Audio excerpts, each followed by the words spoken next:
All right, y'all, welcome back to more BS I found on the internet, man. So apparently boomers, millennials, and Gen Z are battling over who had it harder. But anyways, man, I found this video called Millennials and Gen Z are poorer than ever. Here's why. Let's get into it. For younger generations, the cost of living has increased so much that they have 86% less purchasing power than the baby boomers did when they were in their 20s. Now, baby boomers are defined as anyone born from the years 1946 to 1964, and for Damn, boomers are old, shit. I'm not crying.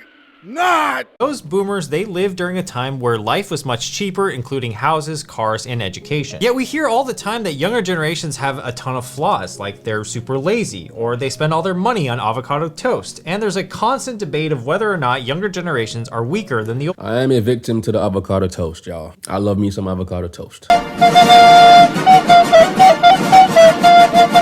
Well, I took a look at the data and I wanted to know if they were actually having a hard time financially, or was it just the fact that TikTok is rotting their brains and thus their ability to make money. And you have the medium ice white muffin with 2 extra shots, 2 extra scoops of vanilla soft top and caramel drizzle and extra sugar sprinkles. Yeah, that's me.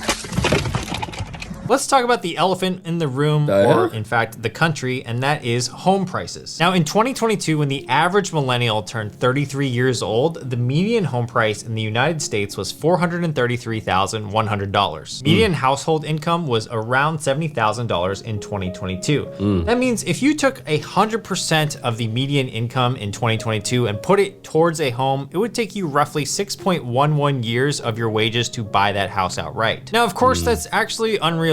No one's going to take 100% of their income and just go buy a house with it. However, it serves as a really good benchmark metric. Now we can compare how many years of wages previous generations took to buy a house outright compared to what their median income was. And now that's kind of an apples to apples comparison. Now this benchmark metric is going to be called the home to price income ratio. The average baby boomer turned the age of 33 back in the year 1988. That was the first year that Nike came out with the slogan, "Just do it." The Ford Escort was the most popular car at the time, and Back to the Future 2, one of my favorite movies of all time, was still being filmed. The median I hear people that say that they would like to go back to this age right here, that things were a lot better back then. Probably the case if you're a boomer. price back in 1988 was $110,000, and the median income of a boomer was just about $27,000. 27,000. Damn, y'all weren't making shit. Y'all were living in poverty. You're a victim.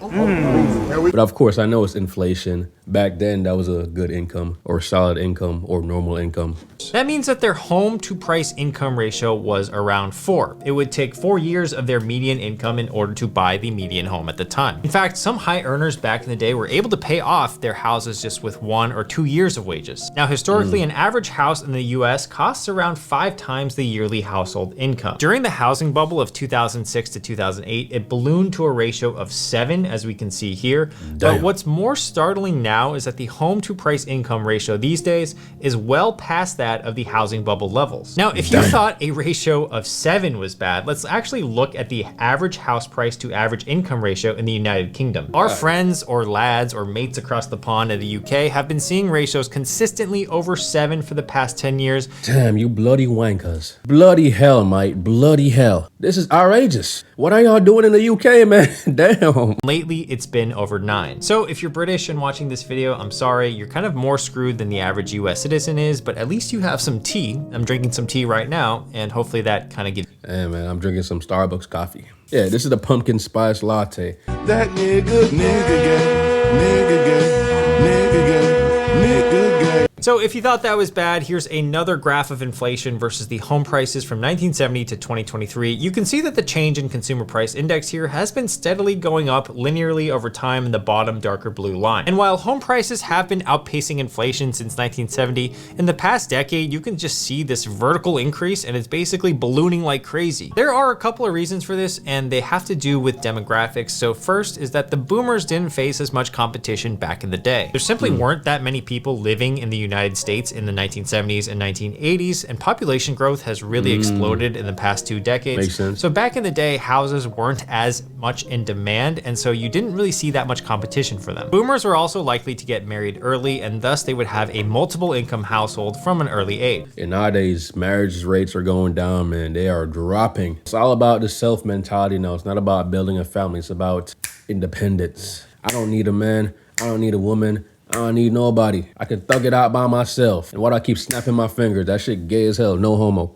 No diddy. Current younger generations. I'm sure that you've heard that millennials, they've been staying home a lot longer, and so they're actually delaying marriage, and they're staying single a lot longer too. According to the Pew Research Center, more than 4 in 10 millennials do not live with a family on their own, around 45%. That means only 55% of millennials live with their own families, and as you can see in the previous generations, this number was closer to 69%. Nice, or even 85% for these silent generations. Another huge reason why boomers were able to afford houses was the lower cost of education and the overall lower student loan debt balances that they experienced. It's no secret that tuition at 4-year institutions is absolutely insane these days. I mean, the average price of a You guys will not believe the amount of student loans I have to pay back.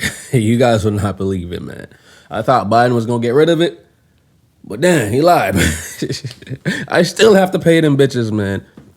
School tuition, or even a public school tuition, is somewhere in the $30,000 to $50,000 a year range. Student debt is now a $1.7 trillion crisis, and as we can see here, over the 30 years between 1991 and 2021, average tuition prices have more than doubled. In addition, the average loan balance at graduation has tripled since the 90s to $30,000 from $10,000. So around 7% of student loan borrowers are now more than $100,000 in debt. The funny thing is that a college degree these days is becoming less and less valuable, especially because you can start to pursue different avenues online to make money and entrepreneurship. Obviously, some of the degrees are still going to be useful, like for example, if you have a specialization, so if you're specializing in law or perhaps medicine. And at the same time, more and more people are actually graduating with a college degree, which is pretty interesting because the number of graduating students has increased by 250% since 1970. Now Yeah, a lot of my friends that graduated from college are still struggling to find a good paying job, guys. Some of them even have master's degree and they're still working at entry-level jobs. 4 years plus to get their master's, extra 2 years, so 6-7 years in college just to get out and make $3K a month. That shit is crazy. That shit is crazy. And then my ass went to college for 4 years, graduated, and doing YouTube. Look what just came in the mail, man. Ooh. Yes, sir. Yes, sir. Subscribe. There's just going to be a ton more competition for jobs. It's pretty obvious if there's double or triple the amount of people graduating and the same number of jobs overall, then there you go. Entry-level jobs these days are no longer entry-level. They want you to apply with some experience, which doesn't make any sense. Facts. No sense whatsoever. This is the biggest problem, bro. Because the colleges, they do provide career fairs and to help you find a job, but all these jobs require you to have, 1 to 4 years of experience. How the fuck? I'm getting out of college. How am I gonna get experience if you don't hire me at an entry-level job? I should go to the headquarters and just slap whoever's in charge of that bullshit, man. Pop, pop. Average graduate starting salary is between $50,000 to $60,000 a year for a decent job, and many graduates will struggle to even get that number. So Gen Z and millennials are... Hey, bro, a lot of people I graduated with are not making 50 to 60K a year. A lot of them will graduate and even start working at Target. Believe starting off in a worse position compared to the older generations. They have more college student debt. They also have to deal with relatively lower wages, more expensive housing, and the cost of higher living as well. For example, with gas prices, Gen Z and millennials are paying nearly... I was just thinking about gas prices. This man he's reading my mind, bro. This is a good video. You know what I'm saying? I'm gonna like it, man. It's a great video, bro. Very informative, very well put together. Shout out to my guy, man. The link is below for the video. 40 to 60% more than baby boomers did in their 20s for gas. In fact, I think cars are a huge reason why Americans are behind the 8 ball these days. So I've made a couple videos on my channel about this, but the average car payment these days is $716 a month, and the Oh shit, I mean, that's what I'm paying a month. And since I drive a more exotic car, I have to pay even more in gas because I have to get the fucking premium gas. And to fill my tank, it's damn near $70 to fill my tank, y'all. Damn, you're a victim. That shit's crazy. Hey, sometimes I think about trading my car in and get a damn Toyota or get a Prius. Fuck it, I'm gonna go electric. I'm gonna get a Tesla. Loan term is around 69 months. That's the second 69 that we've referenced in this video. There must be something going on with this video here, but basically we're seeing a huge... 69.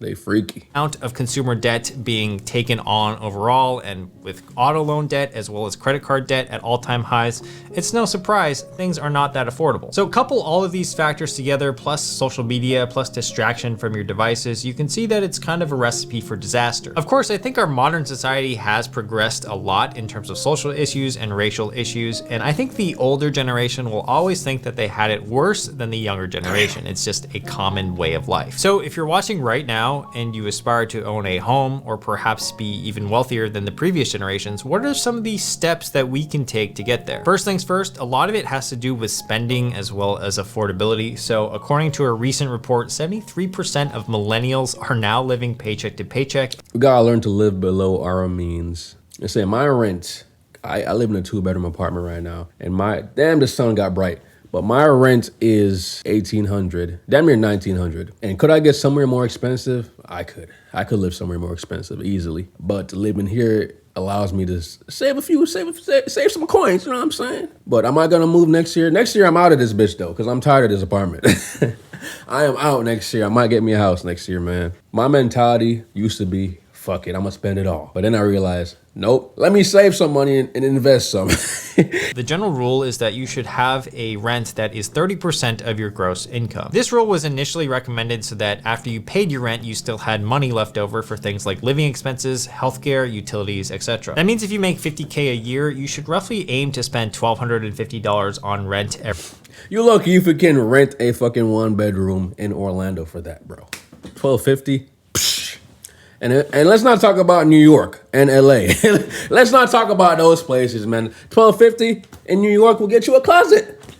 You're paying rent for a closet. A month. Now that actually might not be possible in coastal cities like Seattle or Boston. If you are gonna go over this 30% rule, you wanna be cognizant of all of your other expenses because you kind of have less of a margin to work with. When it comes to buying a home and paying mortgage payments, the same 30% rule applies. If you can keep your mortgage payments, insurance, and taxes under 30% of your gross monthly income, then you're gonna be in a really good spot. Now, in terms of automobiles and cars, if you're going to own, lease, or finance a car, you wanna keep your monthly car payments to be less than 10% of your gross monthly income. Now, for many of us, this is gonna be extremely hard, especially right now. Interest rates are super high on auto loans. And so if you're getting a new car, your auto loan interest rate is gonna be somewhere between 8 and 13%, which means that you're gonna spend a lot more money on your auto loan over the course of that time. There's never been a better time to just pay off your car fully if you can. And if you're able to do that and spend within your means on all the other parts of life, you're gonna be in a really good spot as well. If you're able to lower your overall spending, you should be taking some of those savings, setting them aside, and actually investing regularly. The first step would be to contribute to a Roth IRA, which means that your earnings grow tax-free. It's an individual. No, I actually do have a Roth IRA. So I downloaded this app called Acorns. I might leave a link to it below if y'all want to check it out. And I started depositing money in it. It just automatically takes money out of my bank account every month. But it takes your money and invests it in the markets. So your money isn't just sitting there. It's actually growing and making investments. So by the time you reach I'm 27 now, by the time I reach 40, 50, 60, I might have even $1 million in there, you know what I'm saying? Retirement account. As of this year, you can contribute $6,500 a year into this account, and a mere $250 a month in your Roth IRA compounded over 40 years at the average stock market return will yield you an ending balance of $904,000. If you can up that contribution to $400 a month, you can see that your future value will be over $1.44 million. And if you're able to max it out, you're looking at just shy of $2 million within 40 years. Now, another thing to consider is just increasing your income. And one of the best ways to do that is to hop jobs or look for different types of jobs. According to the Wall Street Journal, those that switch jobs are earning a lot more than those that stay. And oftentimes, a lot of these job switches will actually result in higher pay overall, sometimes 10, 20, or even up to 30% more compensation than if you had stayed at your original place. So this is pretty. And one thing I do like about this video is that he is not giving y'all this victim mindset and saying, oh, we're doomed. He's actually giving good solutions. He's saying, he's listing what it is, showing y'all the numbers, and now he's showing y'all how you can navigate around these numbers. And that is why I like this video, man. Give this man a round of applause, man. It's a great video. Because we could all use this advice, especially in today's economy. And please comment below if you are living paycheck to paycheck, man. I want to see how much of y'all are actually living the paycheck to paycheck. Interesting. I have a lot of friends that live in Silicon Valley, are in the tech scene, and they do this all the time. They stay at a company for 1 to 2 years, then they switch companies. They might take on perhaps a lateral change, but even though it's a lateral change in terms of title, their salary goes up when they do that. They'll do that again and again and again, and basically you get the idea. They keep repeating this process, and within 10 years, they're usually a much higher position. They learn a lot more skills, and they're compensated a lot better. Now, am I telling you to leave a job that you really enjoy just for the sake of money? Yes. No, I'm just messing with you. Oh shit, bro. I was gonna make the same joke. I was about to pause it and say yes. I said, dab me up, my guy. Dab me up.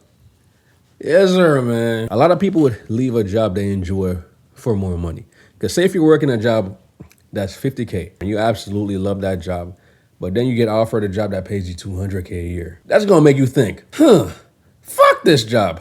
I don't care if I love you. I'm going over here. 200K? Shit. I could show myself some love, man, with 200K. With that extra money, I could go on fucking trips every damn month. If you are having trouble with some of your finances and you feel like you're not really growing at your job, that is definitely one avenue that you can explore. All right, let me know what you guys think in the comments. Do you think the younger generation is actually screwed more than the older generations? I would love to hear your input. What I think is, for the current generation, I think that inflation is a bitch. So these entry-level positions requiring you to have experience is also a bitch. But I do think that we can still make it, man. It's just that we have to go back to thinking about building a team and a community. And with that said, I will see you guys in the next video, man. Peace out. You talking my language, I can't help but like it. And just like a light switch, you turn me